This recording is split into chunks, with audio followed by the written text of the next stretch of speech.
The wire didn't finish this particular RAF rear gunner, neither did the cold, neither did the hunger.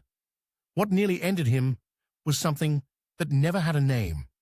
This is a World War II story that has just resurfaced, and one that you won't likely ever hear again. Stay with me. He survived the punishment cell, 5 feet by 3, walls running with water, 1 slice of black bread a day. By the 4th day, he couldn't tell midnight from midday.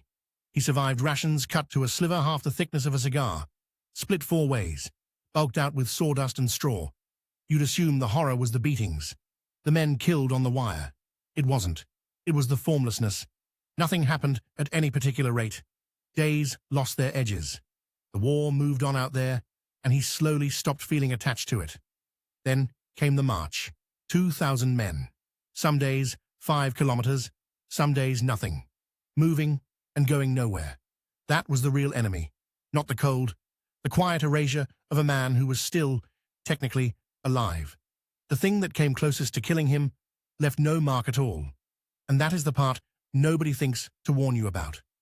Ronald Wade sat down and recorded the whole of it. And the silence between the events is where the account does its real work. That account is Last Man Out, his own memoir of fire and wire, 4.5 years behind the wire and the Long March West. Wade writes it in the plain voice of the man who lived it, not the author performing it. You already know the men who stopped feeling the cold were the ones who had lost something quieter first. Tag someone who understands that the wire was never the real enemy.